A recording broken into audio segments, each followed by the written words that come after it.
کربلا اور عاشورہ کے ظاہر کا نام حسین ہے، کربلا اور عاشورہ کے باطن کا نام حسن مجتبی۔ امام حسن مجتبی نے وہ اساس اور بنیاد رکھی کربلا کی۔ پہلے آپ نے طاغوت کو پہچانوایا جو دین کا ماسک لگا کر اپنے چہرے لوگوں کو اپنے تدین اور دینداری کا دھوکہ دے رہا تھا۔ اپنے حکیمانہ طرز عمل سے امام حسن مجتبی نے وہ ماسک اس کے چہرے سے اتار کر رکھ دیا اور دنیا بھر بنو امیہ کی حقیقت کو آشکار کیا۔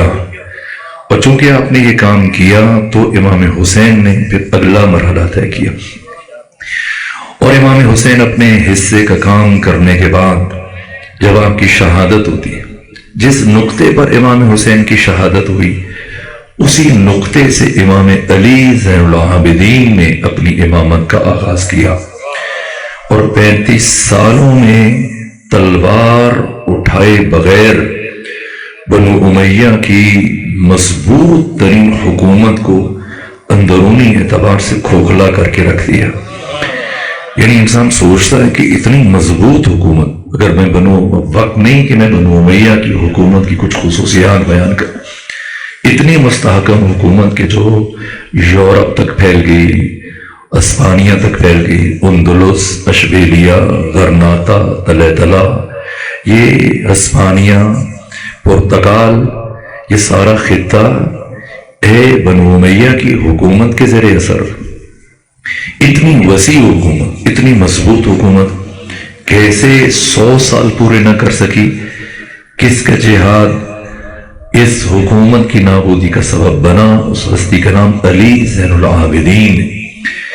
آپ نے گریے کو تلوار بنایا ہے، آپ نے احساسات کو تلوار بنایا ہے، آپ نے وہ حکیمانہ طرز عمل اختیار کیا کہ مسلسل باشعور دلوں میں جو بنو امیہ کی نفرت شروع ہوئی، بڑھتے بڑھتے یہ تناور درخت بن گئی، اور بنو امیہ بڑی دیر کے بعد متوجہ ہوئے کہ حسین ابن علی کا بیٹا کیا کام انجام دے گا۔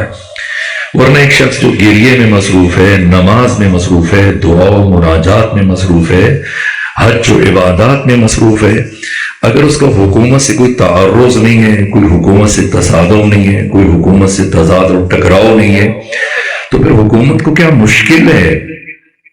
یہاں تک کہ برطانیہ میں، انگلستان میں جب پہلی مرتبہ ایک مسجد تعمیر ہوئی اور وہاں سے آذان کی آواز بلند ہوئی تو برطانوی صدر کے کانوں سے جب آذان کی آواز ٹکرائی تو اس نے اپنے مشیر سے پوچھا کہ کیسی آواز ہے؟ کہ یہاں پر جو یورپ میں، لندن میں مسلمان بستے ہیں، یہ اپنے ایک عبادت اور مذہبی فریضے کی ادائیگی کے لیے لوگوں کو اکٹھا کرنے کے لیے یہ آذان دیتے ہیں، یہ ان کا اپنا سیکٹر ہے، یہ ان کا اپنا علاقہ ہے، اس میں ان کو ہم نے مسجد بنانے کی اجازت دی تو وہ اپنی مسجد میں یہ آذان دیتے ہیں، 5 وقت کی آذان۔ تو پوچھا کہ کیا اس آذان سے ہماری حکومت کو کچھ خطرہ ہے، کوئی دقت پریشانی ہے؟ کہ کوئی ایسی پریشانی نہیں، کہ ٹھیک ہے اگر یہ کہیں تو ایسی 1-2 مسجدیں اور بنوا دینا، اور اگر اور بھی آذان دینا چاہیں تو ہمیں کوئی دقت نہیں ہے۔ جب طاغوت کو، استعمار کو، استکبار کو، باطل قوتوں کو وجود سے خطرہ نہ ہو تو پھر انہیں کوئی مشکل نہیں ہوتی، لگے رہیں۔ لا الہ کا ذکر کرنا، لا الہ کا ورد کرنا یہ اہم نہیں ہے۔ اس فرق کو مرحوم اقبال نے بیان کیا ہے۔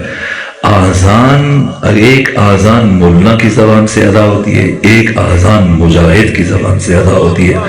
مرحوم اقبال نے کہا کہ الفاظ و معانی میں تفاوت نہیں، لیکن جب ملا لا الہ الا اللہ کہتا ہے اس کا بھی یہی مطلب ہے، جب مجاہد لا الہ الا اللہ کہتا ہے اس کا بھی یہی مطلب ہے۔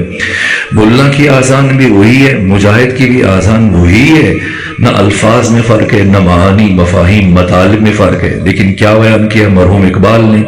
کہ الفاظ و معانی میں تفاوت نہیں، لیکن ملا کی اذان اور مجاہد کی اذان اور۔ ملا کی اذان سے کسی کو کوئی خطرہ نہیں ہے، ملا جو ذکر صبح گائی ہے اس کو لگا دیں، اللہ کا ورد کرتا رہے، لا الہ کا ورد کرتا رہے۔ اس فرق کو مرحوم اقبال نے بیان کیا۔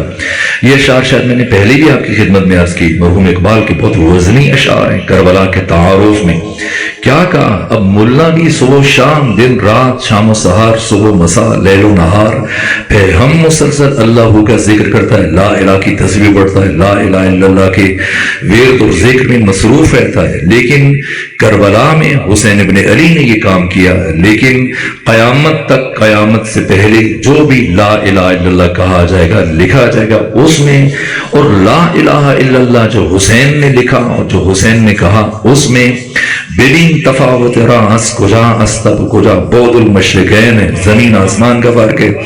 ہم لا الہ الا اللہ کہتے رہیں، اس لا الہ الا اللہ کی کوئی ارزش نہیں ہے، کوئی حیثیت نہیں ہے، کوئی حقیقت نہیں ہے.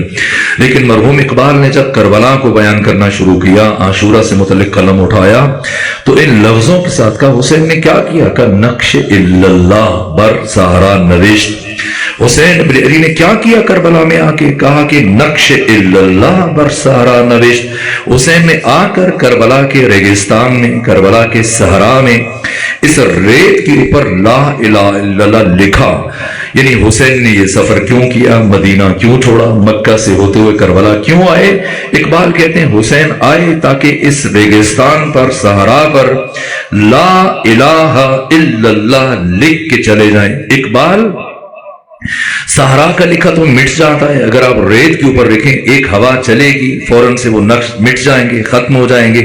تو آپ کیا کہہ رہے ہیں کہ حسین آ کر صحرا میں لا الہ الا اللہ لکھ رہے ہیں؟ یہ تو بہت جلدی مٹ جاتا ہے. کرنا اگر لکھنے والا حسین ہو اور اپنے خون سے لکھ کے جائے تو یہ تحریر سرمدی بن جائے گی،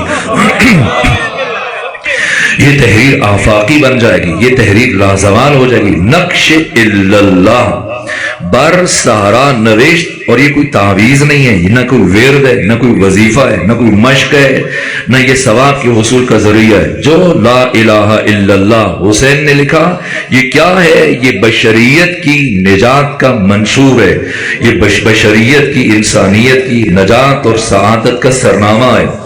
نقش الا اللہ بر صحرا نوشت، سطر عنوان نجات ما نوشت. حسین کے اس ایک لا الہ الا اللہ نے بشریت کی گردن سے، ہر طرح کی طاغوت کی غلامی سے آزاد کر دیا ہے. یہ توحید، اس میں زمین آسمان کا فرق ہے. نقش الا اللہ بر صحرا نوشت، سطر عنوان نجات ما نوشت. اقبال کیا صرف لکھا؟ کہنا حسین نے لا الہ الا اللہ لکھا بھی، کہا بھی. لکھا کیسے اور کہا کیسے؟ نقش الا اللہ بر صحرا نوشت، سطر عنوان نجات ما نوشت، ان کے زیر تیغ گوید لا الہ. وہ حسین کے جو تلوار کی دھار کے نیچے لا الہ الا اللہ پڑھ رہا تھا. اور جب حسین تلوار کی دھار کے نیچے حالت سجدہ میں لا الہ الا اللہ پڑھ رہا تھا، ادھر حسین سجدے میں لا الہ الا اللہ پڑھ رہے ہیں، ادھر تلوار چل رہی ہے، ادھر حسین کا خون کربلا کی زمین پر گر رہا ہے. تو کیا ہو رہا ہے کہ ان کے زیر تیغ گوید لا الہ، ان کے از خونش بروید لا الہ. رویدن مصدر ہے، اس کا مطلب ہے اگنا، نئے سرے سے پھوٹنا. یعنی توحید ختم ہو چکی تھی، توحید محو ہو گئی تھی، توحید مٹ گئی تھی. لیکن حسین ابن علی نے کربلا کی سرزمین میں سجدہ کر کے جب تلوار چل رہی تھی اور لا الہ الا اللہ کا ذکر حسین کی زبان سے جاری تھا، اب جو خون گر رہا تھا زمین پر، ان کے زیر تیغ گوید لا الہ، ان کے از خونش برویت لا الہ. وہ حسین کے جس کے خون کے ایک ایک قطرے سے اثر نو لا الہ الا اللہ دوبارہ اگ رہا تھا، دوبارہ پھوٹ رہا تھا، دوبارہ مرض وجود میں آ رہا تھا. ان کے بخشت بے یقین آ رہا یقین، وہ حسین کے جس نے کائنات کے بے یقینوں کو یقین عطا کیا.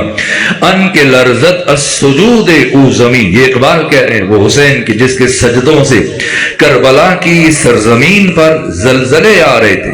مسلسل کتنے سجدے کیے؟ 8 دنوں میں حسین ابن علی نے کربلا کی سرزمین پر ایک نقطہ ایسا نہیں چھوڑا جہاں حضرت نے سجدہ نہ کیا. 2 محرم کو آئے، جیسے زین فرس سے زمین پر اترے، پہلا کام امام حسین نے سجدہ کیا. پھر 2 محرم کو جب جب موقع ملتا امام حسین نماز کی جگہ بدلتے ہیں, واجب رکعتیں الگ جگہ ادا کر رہے ہیں, مستحب نوافل الگ جگہ پڑھتے ہیں.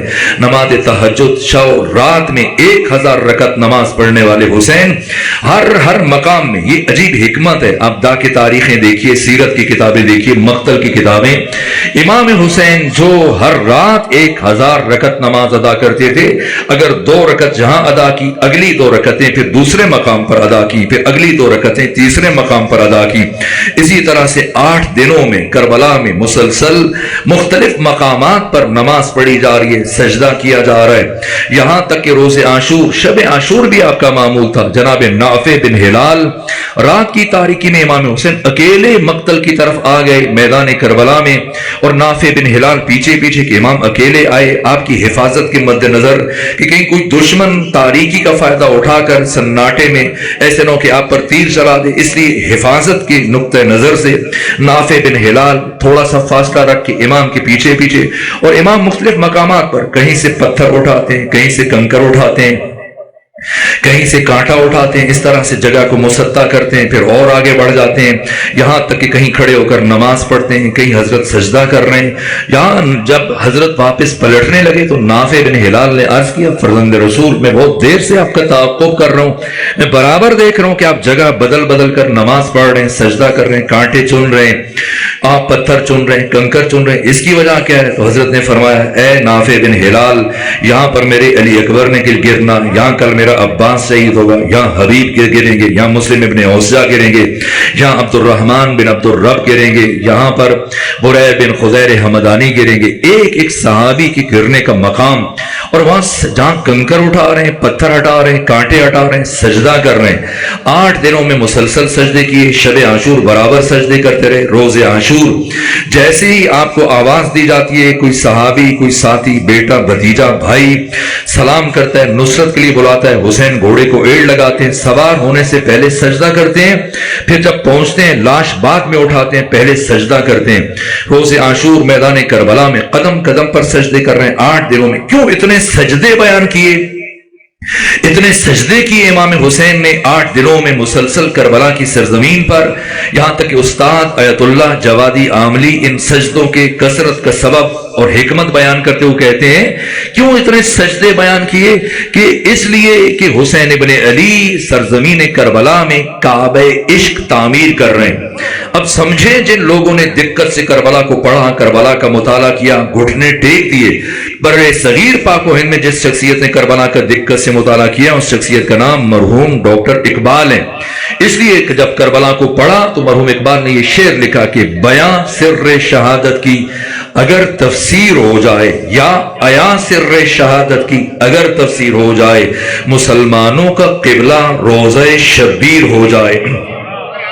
یہ حسین ابن علی نے کیا کیا ہے؟ کربلا یہ جسموں کا, یہ مکہ جسموں کا کعبہ ہے, کربلا دلوں کا کعبہ حسین تعمیر کر رہے ہیں. یہ بات استاد آیت اللہ جوادی عاملی نے بیان فرمائی کہ حسین اس عالم کون میں, حسین اس عالم ملک میں, حسین اس عالم ناسوت میں, حسین اس عالم دنیا میں کعبہ عشق تعمیر کر رہے ہیں. کعبہ عشق کی تعمیر کے لیے حسین نے 8 دنوں میں کربلا کی سرزمین کا ایک نقطہ ایسا نہیں چھوڑا جہاں سجدہ نہ کیا ہو. کربلا کی سرزمین کے چپے چپے پر 8 دنوں میں کیوں سجدے کیے اتنی کثرت سے, تاکہ قیامت تک آنے والا میرا کوئی بھی زائر کسی بھی جگہ سے مٹی اٹھا کر لے جائے, اپنے لیے سجدگاہ بنا لے.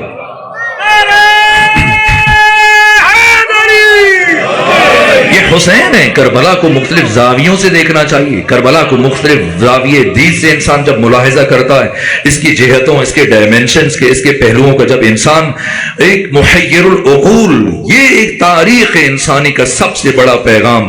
تشیع کے پاس کل متا کربلا ہے, کربلا عاشورہ. اب باقی آئمہ نے اس متا کی, اس عاشورہ اور کربلا کی حفاظت کی ہے. یہ میں نے عرض کیا کہ باقی کسی بھی امام نے کبھی کسی تحریک کا حصہ نہیں بنے, چاہے آپ کی ہمدردیاں اس تحریک کے ساتھ ہوں. جس طرح سے کل میں نے جناب مختار ثقفی کے قیام کو بیان کیا, امام سجاد مختار ثقفی کے لیے دعائے خیر فرماتے تھے.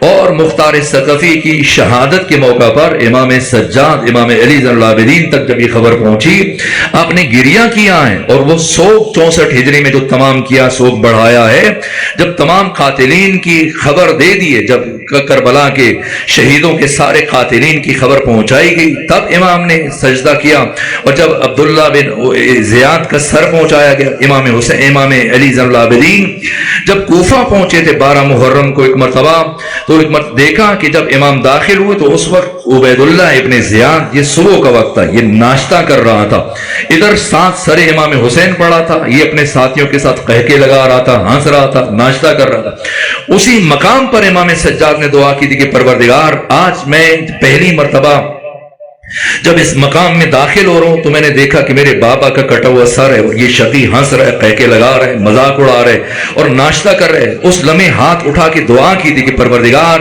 میں دعا کرتا ہوں کہ میں بھی اسی طرح ناشتہ کر رہا ہوں اور مجھے اس قاتل کی قتل کی خبر پہنچے مجھ تک، اس کا کٹا ہوا سر اس حالت میں۔ یہ مختار ثقفی نے سر کاٹ کے جب پہنچایا تو تب امام سجاد ناشتہ کر رہے تھے۔ امام سجاد نے پروردگار کا شکر ادا کیا، اسی لمحے سجدہ کیا اور مختار ثقفی کے حق میں دعائے خیر فرمائی، لیکن نہ خود ظاہری طور پر کوئی رابطہ نہیں رہا ہے۔ کیوں؟ اگر رابطہ رہتا تو جو کام امام علی صلی اللہ علیہ وسلم انجام دے رہے تھے وہ کام متاثر ہو جاتا۔ خود آپ دیکھیے امام محمد باقر، آپ کے زمانے میں بھی تحریکیں اٹھی، کسی تحریک کسی حزب کا حصہ نہیں بنے۔ اس کے بعد امام جعفر صادق محمد نفس زکیہ نے جب قیام کیا تو امام مالک نے اور امام ابو حنیفہ ہر دو نے ان کی مدد کے وجوب کا فتویٰ دیا، لیکن امام صادق کی قریبی رشتہ دار ہے محمد نفس زکیہ، یہ بیٹے عبداللہ ماس کے، عبداللہ ماس فرزند حسن مثنی کے، حسن مثنی فرزند امام حسن مجتبیٰ کے، امام حسن علی ابن ابی طالب علیہ السلام کے، تو کس کا قریبی رشتہ ہے؟ دکھی ہیں ان کی شہادت پر۔ جب محمد نفس زکیہ ان کے بھائی ابراہیم کی شہادت ہوئی تو امام صادق بہت دیر تک گریہ کرتے رہے، یہاں تک کہ اولاد امام حسن مجتبیٰ کو جب مدینے سے بے کجاوا اونٹوں پر بٹھا کر ان کے گھروں کو جلا دیا گیا اور انہیں بیڑیاں اور توق اور زنجیریں پہنا کر جب شہر سے باہر نکالا گیا اور ان کو کوڑے مارے جا رہے تھے، تو امام 20 دن تک سوگ میں رہے، اتنے دکھی رہے کہ آپ اس دکھ اور سوگ اور تکلیف کی وجہ سے بیمار پڑے، اور 20 اتنے کمزور ہو گئے امام کے 20 دن تک گھر سے چل کے مسجد نبوی تک نہیں آ سکے، لیکن اس کے باوجود کسی قیام کا حصہ نہیں بنے۔ یہ بات اہم ہے، کیوں؟ اس لیے کہ ائمہ دین نے تاریخ انسانی کے سب سے بڑے پیغام عاشورہ اور کربلا کی حفاظت کرنی اور اس کربلا کو منتقل کرنا۔ اس لیے آپ دیکھیں کہ امام سجاد نے اپنی زندگی میں ہر موقع پر، یعنی مدینہ سے مکہ کا سفر کر کے جا رہے ہیں، ایک مقصد ہے کیا؟ مشروط طور پر، یہاں تک کہ ابن شہاب زہری کے بیٹے کی شادی پر شرکت کی جو بات کی، اس زاویہ دید سے جب انسان دیکھتا ہے، کیوں؟ تاکہ وہاں پر کربلا کا ذکر ہو جائے، عاشورہ کا ذکر ہو جائے، جناب علی اکبر کا ذکر ہو جائے، یوں ترویج کرنا ہے پیغام کربلا کو۔ کربلا اساس بشریت ہے، کربلا نجات بشریت ہے، کربلا متاع بشریت ہے، قیمتی ترین متاع جس سے بڑا پیغام تصور نہیں کیا جا سکتا۔ تاریخ عالم و آدم و خاتم میں یہ کربلا ہے، یہ عاشورہ ہے۔ ائمہ دین نے ہمیشہ ہر عصر میں کربلا کی حفاظت کی، عاشورہ کی حفاظت کی، اور اس کے ذریعے سے پھر دین کی ترویج کی ہے۔ نہ کربلا کی غیر معمولی اہمیت ہے، غیر معمولی اہمیت ہے۔ وقت کی کمی کے باعث چونکہ میں چاہتا ہوں کہ میں منتقل ہو جاؤں، امام موسیٰ کاظم علیہ السلام کی زندگی کے کچھ مراحل جو ادھورے رہ جائیں گے اور پھر بات تشنا رہ جائے گی اور بے نتیجہ رہ جائے گی، ورنہ میں چاہتا ہوں کہ خود میں آیت کے اسرار، رموز اور اس کے اندر جو دقتیں ہیں، جو استعارے ہیں، جو تشبیہات ہیں، جو معارف اور جو عالی ترین حقائق بیان کیے گئے آئے نور میں، لیکن پروردگار نے پھر توفیق دی اور کوشش کروں گا کل کی مجلس میں کچھ بیان کر دیے جائیں، لیکن آج اس گفتگو میں سمٹ کر یہ مراحل یہاں پر آپ دیکھیں کہ کربلا سے دوبارہ اسلام کی نشأت ثانیہ ہے، اثر نو اسلام زندہ ہوا کربلا کی وجہ سے زندہ ہوا ہے۔ اب اس کربلا کی حفاظت اس لیے لازم ہے کہ اسلام کی بقا، توحید کی بقا، دین کی بقا، عقائد کی بقا، قیامت کی بقا، اسلامی انسانی اخلاقی قدروں کی بقا منحصر ہے کربلا میں، منحصر ہے یاد عاشورہ میں۔ یہ عزاداری رسم نہیں ہے، عزاداری ایک نہضت ہے، عزاداری تحریک ہے، عزاداری ایک موومنٹ ہے۔ یہ جو آپ رات کے اس حصے میں جمع ہو فرماؤ گے محرم سے شروع ہوئے پورا مہینہ گزار دیا، اب سفر شروع ہو گیا، اب بھی پورا مہینہ سلسلہ جاری رہے گا، آپ ربیع الاول میں بھی مسلسل عزاداری کریں گے؟ کیوں؟ اگر رسم ہوتی تو اب تک ختم ہو چکی۔ نہ، عزاداری رسم نہیں ہے، عزاداری وہ عظیم تحریک ہے جس کی بنیاد دو ہستیوں نے رکھی، ایک زینب بنت علی سلام اللہ علیہ، دوسرے جناب امام سجاد علی زین العابدین۔ کیوں؟ اس لیے کہ تشیع کے پاس سب سے قیمتی ترین متاع یہی عاشورہ ہے، اس لیے ائمہ دین نے اس کی حفاظت کی، اس لیے اس کے لیے اتنا اہتمام ہے۔ ہر امام یعنی جیسے ہی ماہ محرم کا چاند افق پر عبور نمودار ہوتا تھا، لوگ چاند نہیں دیکھتے تھے، لوگ معصومین کے گھروں سے گریے کی آواز سن کر سمجھتے تھے کہ ہاں محرم کا آغاز ہو گیا ہے۔ اسی محرم اور عاشورہ کے ذریعے سے امام سجاد نے اس پیغام کو 35 سالوں میں کس طرح سے آگے بڑھایا۔